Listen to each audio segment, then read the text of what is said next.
As of right now, we are 1 minute away from liftoff.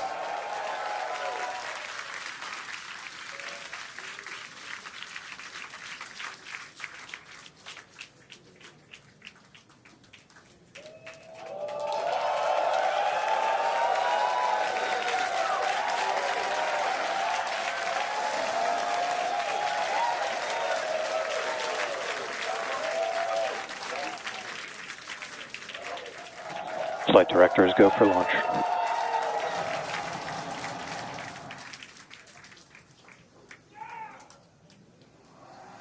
Best words you could possibly hear 20 seconds away from liftoff.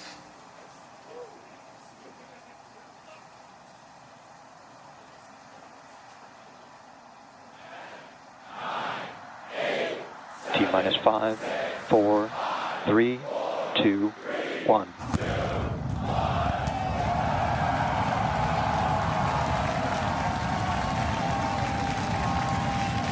We have liftoff.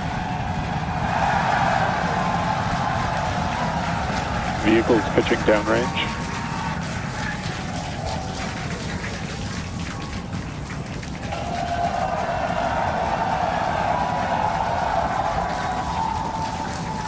Booster after chamber pressure nominal.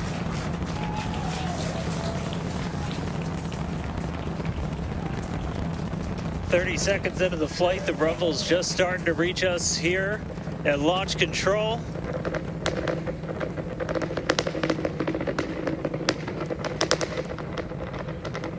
Booster and ship, That avionics is power, the telemetry sound nominal. of 33 Raptor engines.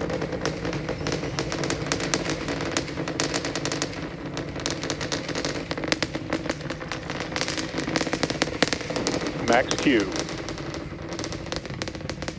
Now pass through the maximum aerodynamic pressure, the most stress the vehicle's going to see on the way uphill.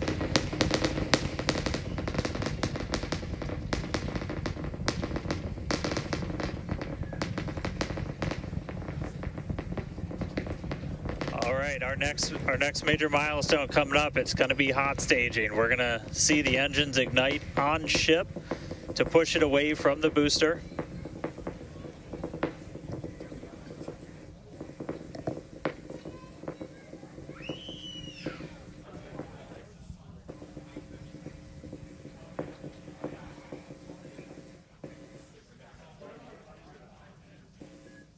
All right, so hot staging is going to be the next thing coming up. First, we're going to see the booster's engines start to shut down, all but 3. We're going to do what's called most engines cut off instead of main engine cut off, because 3 are going to keep going, and then we're going to see the engines on ship ignite.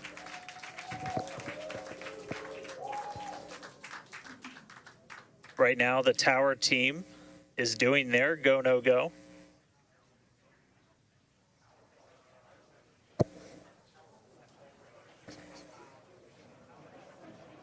And we might hear some really good words soon, too. All right. Can still see it up behind me. That is one of the most gorgeous things I've ever seen in my entire life. Booster Coming up engine on off. hot staging next. Ship engine There's startup. most engines cut off. Stage separation. Booster Stage separate. separation, Startup. hot stage separation confirmed. Ship under its own power. I'm seeing 6 out of 6 Raptors lit. Hopefully I got a booster on the way back to me. I'm going to send it to you guys in Hawthorne. Oh man, that was absolutely incredible. I loved how the crowd Chamber pressure is nominal.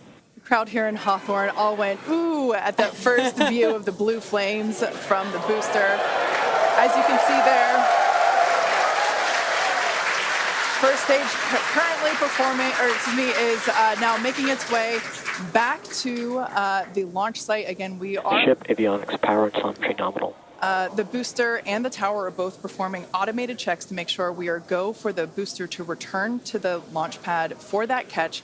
And once those are complete, the flight director Booster, boost back burn, shutdown. Flight directors go for booster return. And we did hear that the tower is go for catch. So that was one of the big criteria we were looking for. This view We'll here. wait to hear that the go for catch has been sent. Beautiful view here from the ship. And so exciting to hear that we got a go for booster catch. That means it's going to be a really exciting morning. Again, the booster is making its way back towards now land in order to make that catch attempt in the tower. So incredible to see these views. You can see the ship on the right-hand side of your screen. All 6 Raptor engines are under full power. Once again, the booster is making its way back to the launch site. We are going to try and catch it using the chopsticks on the launch tower, the exact same tower that it just launched from just, 5 minutes ago. Yeah, and the booster. Starship on nominal Guys, trajectory. I can confirm the command was sent for the booster to come back. That is So I'm incredible looking news. up right now. It's pretty much right overhead of us, and we can see it starting to come down. I can't wait for us to hear the sonic boom through Dan's mic. Right. That is going to be incredible. It was so cool to hear the liftoff. And so once again, a successful on-time liftoff of Starship Flight 5. The ship has separated from the booster. The booster is there on your screen. It is making its way back to the launch site. We are going to attempt the catch using the chopsticks. We did hear the confirmation that the command was sent to the tower. We are go for catch. And in order to... And guys, we should just be about 30 seconds away from our landing burn. It's going to happen in 3 phases. We're going to land 13 engines, burn off all of that velocity. Oh, we can see it coming down through the plume. Booster coming in hot for booster catch.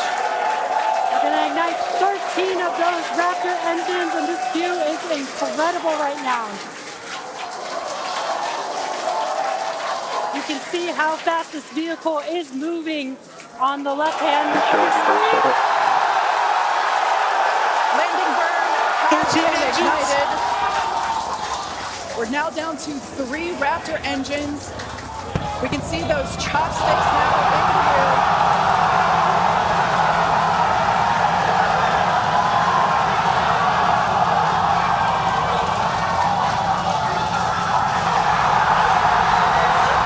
Booster landing burn shutdown. Megavilla had caught the booster.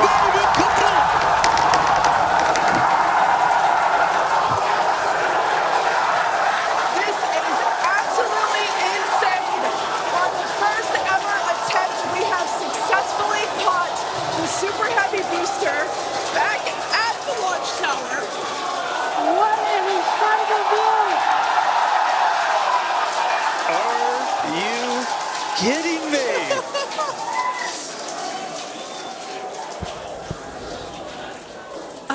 Dan, Wow. I don't know about you, but we're losing our stuff up Starship here. in terminal bed.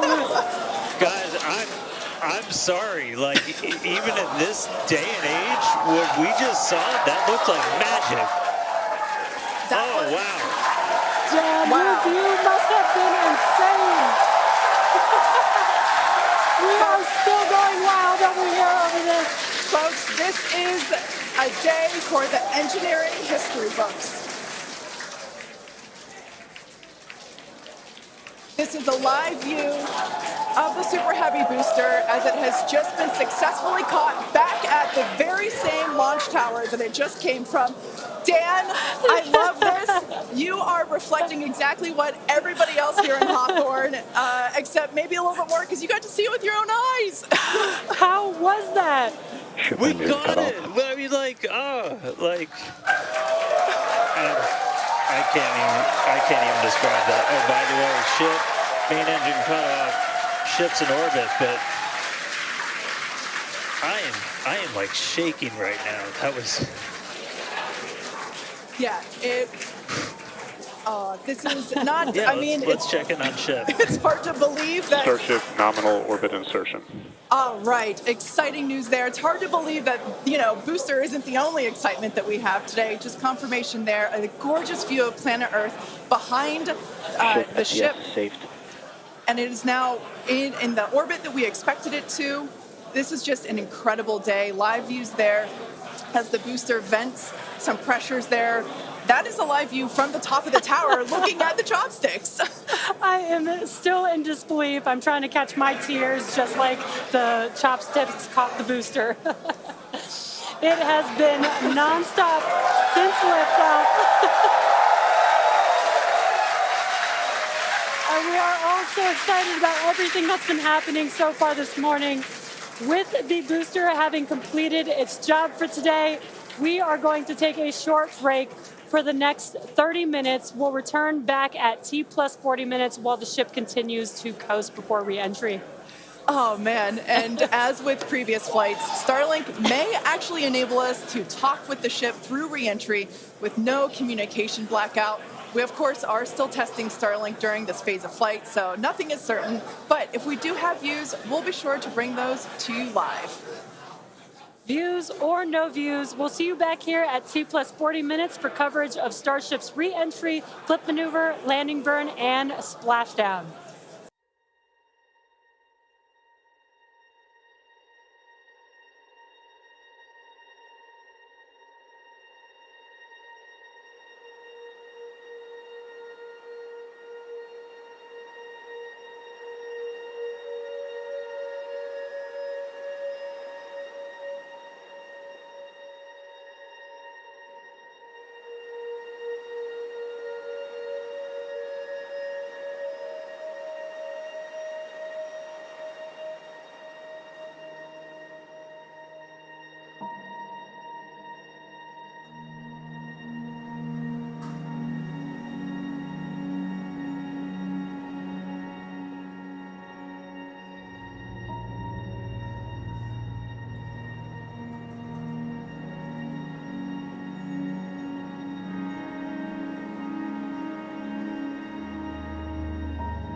Welcome back to Starship's fifth flight test.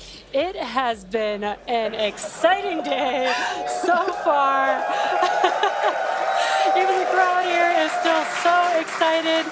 We lifted off from Starbase at 7:25 a.m. Central Time. The Super Heavy booster and ship had a successful separation, as well as a good boost back burn and good separation of the hot stage adapter. The Super Heavy booster then completed the landing burn with 13 Raptor engines igniting and slowing down the vehicle perfectly for Mechazilla to catch the Super Heavy booster for the first ever land recovery of the vehicle.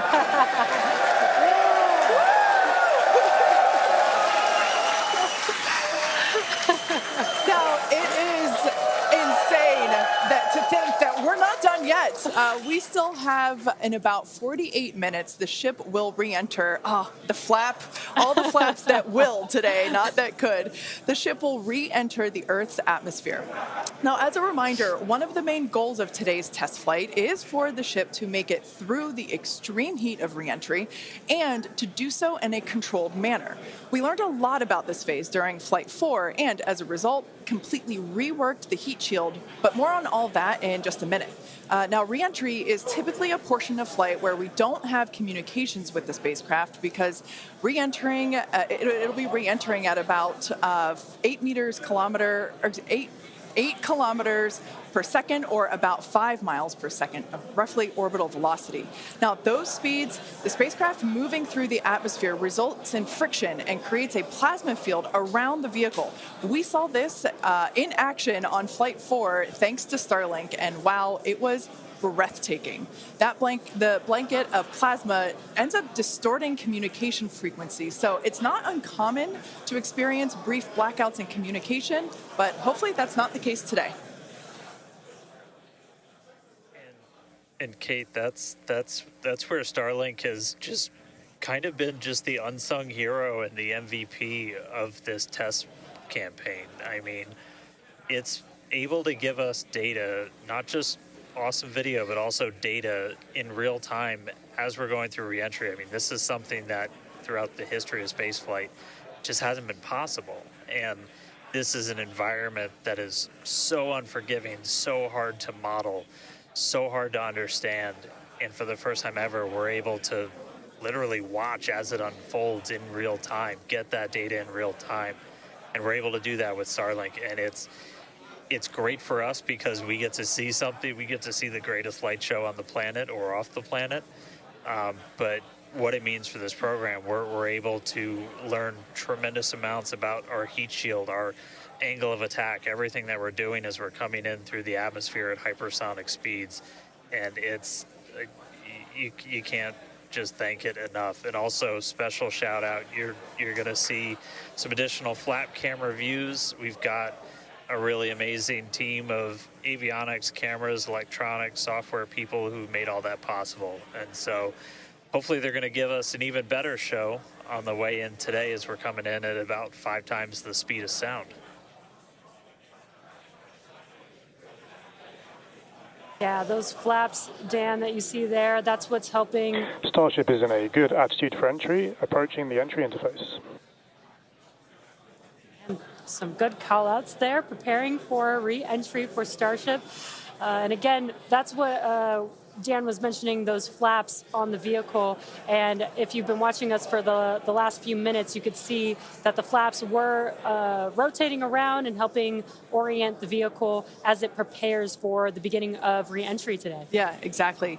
Re-entry will be enabled by that heat shield that you see on the bottom half. That heat shield is made up of 18,000 hexagonal ceramic tiles, and they are designed to insulate the vehicle during atmospheric entry. At that point in time, temperatures can be as high as 26,000 degrees Fahrenheit or about 1,400 degrees Celsius.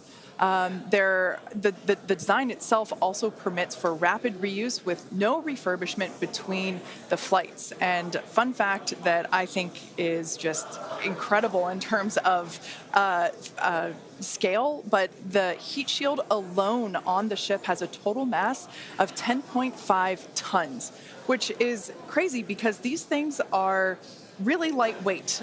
They're made out of ceramic. We have a couple of them here. The one that I'm holding is used on flat surfaces, as let's see if we go that way, because as it's flat. The one that Jesse has is kind of more what you see there on the side.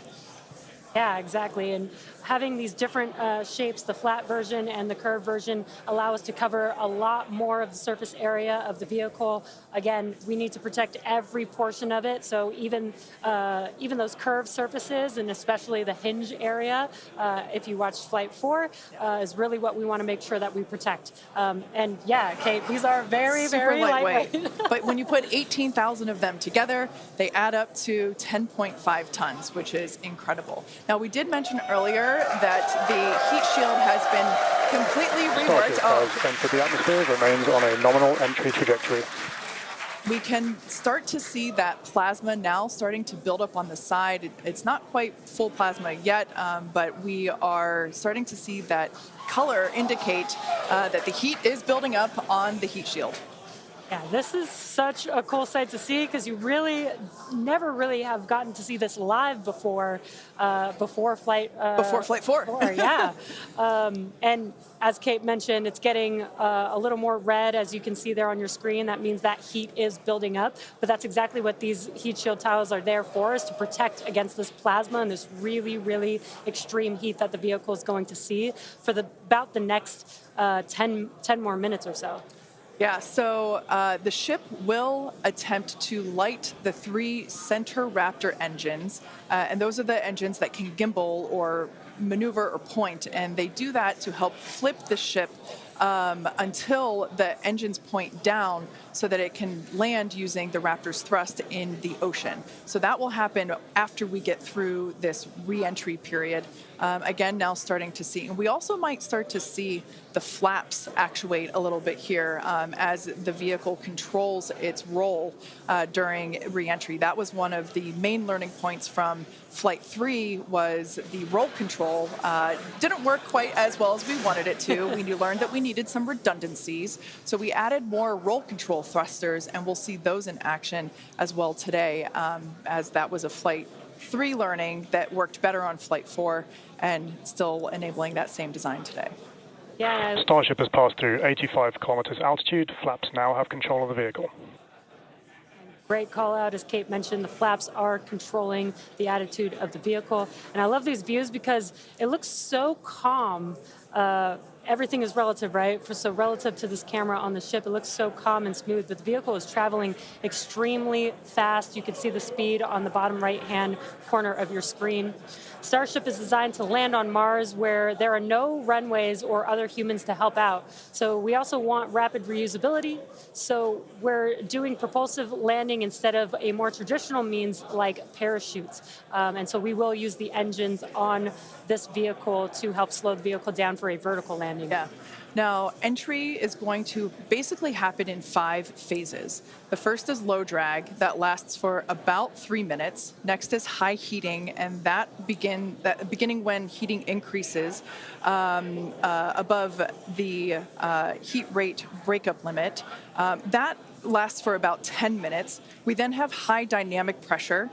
Starship will continue to slow down and experience increased aerodynamic loads during that phase, and that will happen before reaching Mach 1, about a minute after. Starship is approaching the peak heating phase of entry, remains on a nominal trajectory.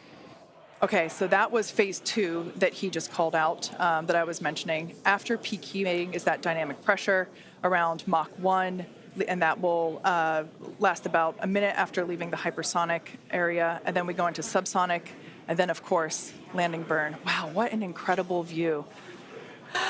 The colors are so amazing, and the colors actually also tell you a little bit about the temperature that the vehicle is seeing as well. So I think that's pretty cool that we get this amazing live visual.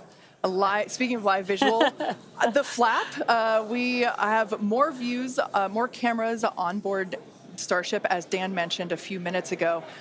We are hoping that all 4 flaps will stay more intact than they did last time. We did make some changes to the design in order to help enable this. Starship is now experiencing peak heating, remains on a nominal entry trajectory. Great news there. that Starship is continuing along the path that we intended it to fly. You can keep track with how fast it's going and how high it is above Earth using the display that is there on the bottom right-hand side of your screen. And guys, this is where we're really going to see a lot of those improvements from Flight 4 really come into action. Is you guys kind of talked about, so it's called the static arrow. Those are kind of the poke out points on the flaps.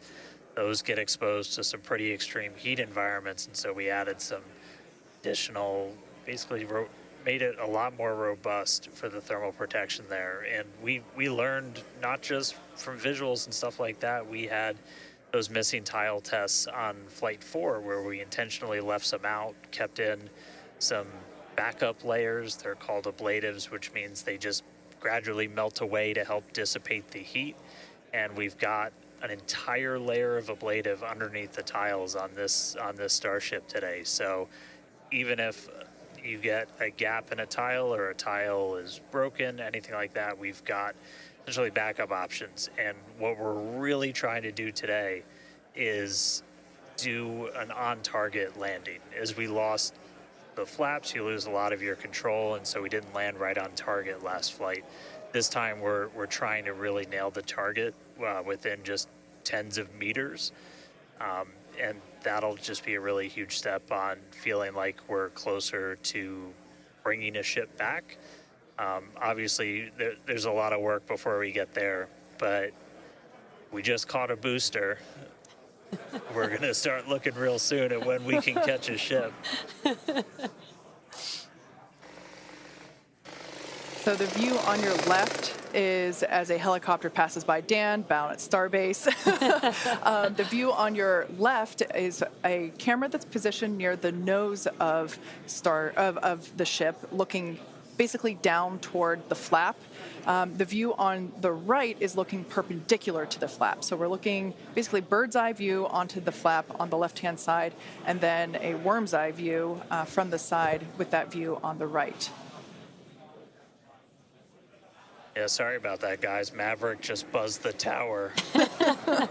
He might be coming back, so. Now, these views brought to us by Starlink. It's incredible that we have this high definition capability. In fact, that view on the left. Starship is now halfway through the peak heating phase of entry, remains on a good trajectory. So great news there, hearing that we're about halfway through the peak heating phase. Like I said earlier, this lasts roughly 10-ish minutes. And we did hear earlier that the flaps have control of the vehicle, so also good news there. You know, it is incredible that we've basically had views the entire time. Right, yeah, thanks to Starlink. My memory did black out a little bit after booster catch, so I think we had views. But, you know, all through the coast phase, we had some beautiful views of planet Earth behind the ship as it was in its orbit. Yeah, and I also do want to point out on your right-hand screen, we've got a more encompassed view of the flap.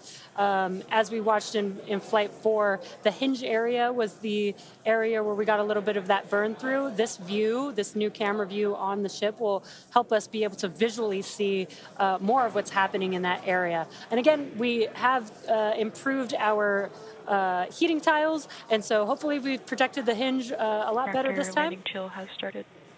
But again, these views are additional to the data that we get on these flight tests that help enable us kind of put the data that we get in the computer to the visuals that we see and try and align those and use that for improvements in the future. Now, we heard a call out there saying that engine chill has begun. This is an indication that we are starting to flow a little bit of the super cold liquid oxygen through the hardware, through the Raptor engine, specifically the turbo pumps, to help ensure that the hardware is at the right temperature before we give a full push, a full flow of propellant at engine startup. So all of that to say, we are getting closer to the landing burn. We definitely are. And again, if you look at the bottom right hand of your screen, you can see the altitude that the ship is, and it has been slowly making its way closer and closer to Earth. We're currently at about 63 kilometers from planet Earth, and you'll see that number trend lower and lower as we get closer and continue through this reentry. Yeah, this is going to go on for a little, actually a while longer. We have about 10 minutes or so, roughly, before we execute the landing, the ignition for the landing burn, starting with the landing flip. So we're making a controlled reentry. This is one of the primary objectives for Starship today, is to demonstrate another controlled reentry, even more controlled than what we saw on Flight 4. And so far, that is looking good.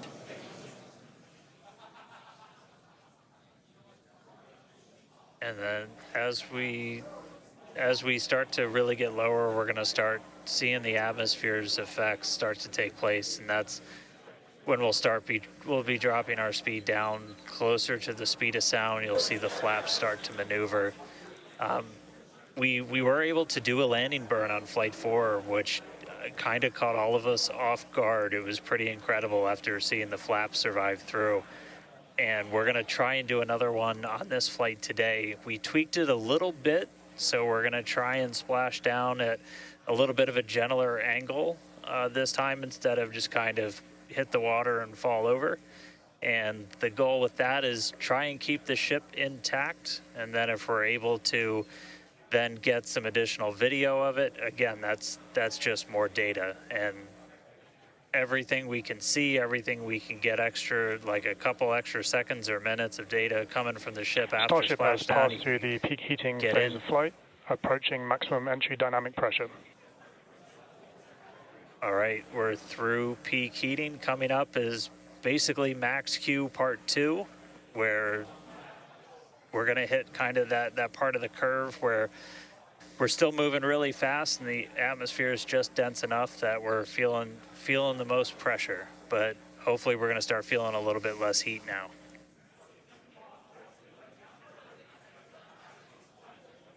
Looks like we got more views of each of the flaps on the ship as it's making its way back down to Earth. And we did pass through peak heating and still got really good views throughout that whole period. Typically, during the highest heat on the vehicle, we tend to build up a lot of plasma, and that's typically when we would lose, connection or views of the vehicle. But again, with Starlink, we were able to get some live views throughout that entire process there. And we're coming up, we'll start hearing a couple more milestones in about 4 minutes or so, when we start getting down to like the transonic, the subsonic, when we're starting to move closer to and beneath the speed of sound. And I mean, we're getting live views, we're getting live data. We've got a couple additional tests on this one today where we left off some missing tiles again to test some additional backup layers. We also have, I don't know if we can still quite see them in this view, but you may have noticed we had some kind of silvery looking tiles on Starship as well. And those were pretty much standard tiles, but they were wrapped in aluminum.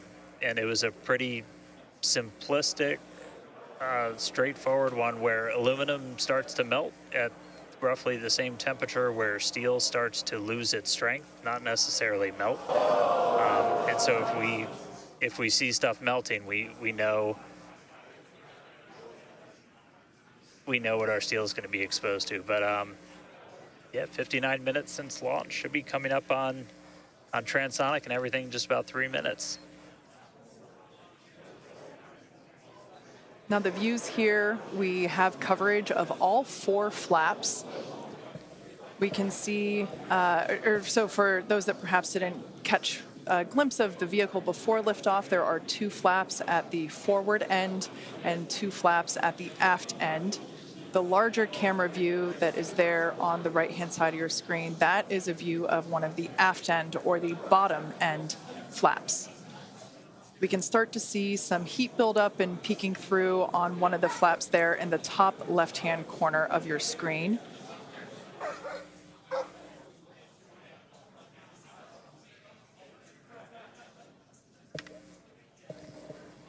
Once again, Starship now at T+1 hour and 9 seconds into its flight today, re-entering the Earth's atmosphere, currently about 45 kilometers above the surface of the Earth, now 44. We are targeting a soft splashdown in the Indian Ocean, about, northwest-ish of Australia. And we are attempting to, as we did on Flight 4, perform a flip maneuver as well as Starship is at maximum entry dynamic pressure, remains on a good trajectory. All right, so that is great news there. Like Dan said earlier, this is basically max Q part 2. So this is the greatest amount of aerodynamic loads that the vehicle will experience during its flight. It's coming back through the Earth's atmosphere. It was above the Earth's atmosphere in space where there was no friction. We can obviously see heat as evidence of that friction buildup. The atmosphere is actually helping to slow the vehicle down. If you're watching the telemetry in the bottom right-hand corner of your screen, you can see that speed decelerating rapidly.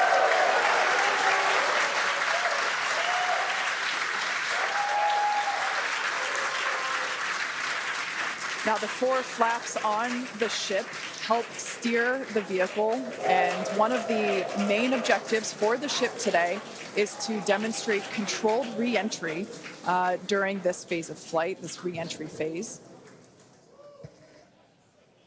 Yeah, and we have 6 engines on ship, but we only need 3 of them, the 3 sea-level engines. We will have that flip maneuver happen very close to touching down for splashdown. We'll do that flip maneuver, ignite those engines, slow the vehicle down immediately, and then hopefully have what we call a soft splashdown in the water. It's probably going to feel a little bit harder on the top of the surface of the water, but it'll look pretty gentle. Yeah, and like we said earlier, we hope to have some more views, even of that phase of the flight. So fingers crossed that we can we can bring those to you. We are hoping to splash down softer than we did last time on Flight 4. Right now, Starship continuing to make its descent back to planet Earth. Starship is at Mach 2, remains on a good trajectory. All right, great news there. That tells us that the vehicle is traveling twice the speed of sound. So we will then, the next call out that we'll hear is that it is, traveling about the speed of sound. And then we will hear a call out that that will be the call out that it is transonic. And then we will hear another call out saying that it is subsonic, meaning going slower than the speed of sound. Starship is transonic. There it is. So at this point in time, we say transonic because certain parts of the vehicle, like the flap that you see on your screen, might be experiencing airflow faster than the speed of sound, while other parts of the ship may be experiencing airflow. Starship is in the subsonic belly flop. All right, so now the entire vehicle is traveling slower than the speed of sound, so subsonic. The crowd here at Mission Control Hawthorne also getting excited, just like us. We're awaiting a water landing. We are going to reignite the 3 engines to perform that flip maneuver, and we're basically about a minute and a half, away from the landing flip. Yeah, the crowd's getting excited here as we get closer and closer to splashdown. Again, just about a minute away from the expected splashdown, so we should see a lot happening coming up here shortly. We're currently having a view of one of the flaps, and it is a little bit dark on your screen, but hopefully we'll get some good views of the ship as it makes that flip maneuver and touchdown for splashdown. Yeah, yeah, guys, we saw that speed drop like a rock. So we're doing a belly flip right now, or a belly flop right now. That's what's kind of, if you saw the high altitude campaign, that's the unique thing about how Starship comes back. So we've bled off pretty much all of the speed we're going to. We're essentially at terminal velocity. Starship is at 5 kilometers altitude, remains on target. Five to go. Coming up soon. Landing burn.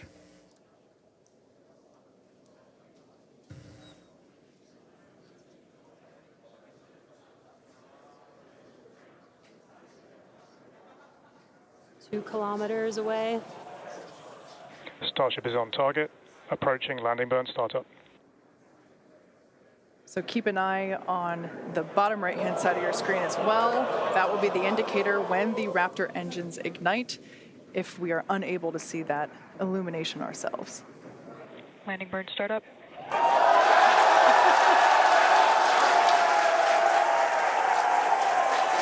a cool view of the reflection of that landing burn. You can see the water just behind the ship.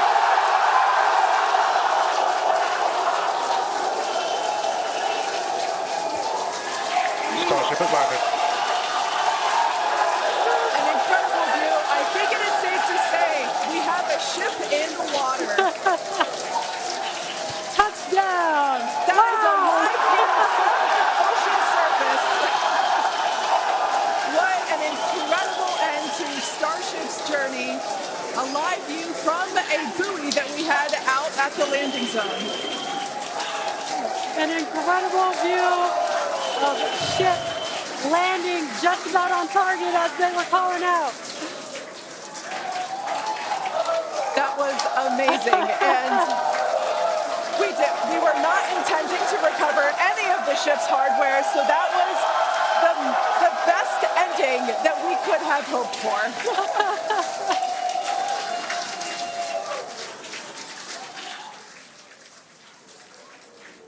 Man, I don't think we're going to be able to get a ton of extra video of the heat shield, but we hit the target. We hit the target. Yeah. I mean, you know we hit the target because we had these buoys placed in a pretty specific spot, so wow. What a day. I feel like that's what I get to say. What a day. I mean, everything started off today with that launch. We were able to lift off towards the end of our window, 7:25 a.m. Central Time. 33 out of 33 Raptors in the way uphill. Successful hot stage. Booster came back. We watched it come down right behind us. Watched it get caught. And that broke my brain for a while. I'm really happy we had coast for a bit, but that's first ever booster catch, major step on the way to rapid reusability. And ship just gave us one heck of a show, making it through a controlled re-entry this time, flaps intact, made it down to the water. Hey, Starships were meant to fly, and it sure as hell flew today. So let's get ready for the next one. Over to you guys. They were meant to fly, and they were also meant to be caught by Mechazilla. Yeah. It's been such an incredible day today. Congratulations to our teammates and to everyone who supported the Starship program. And thank you to all of our future customers for your support. And we'll also like to thank the people of Cameron County, Texas, as well as the Coast Guard, the Federal Aviation Administration, the Government of Mexico, and the Australian Space Agency. Now be sure to follow SpaceX on X for more updates on today's test flight and, of course, for future Starship news.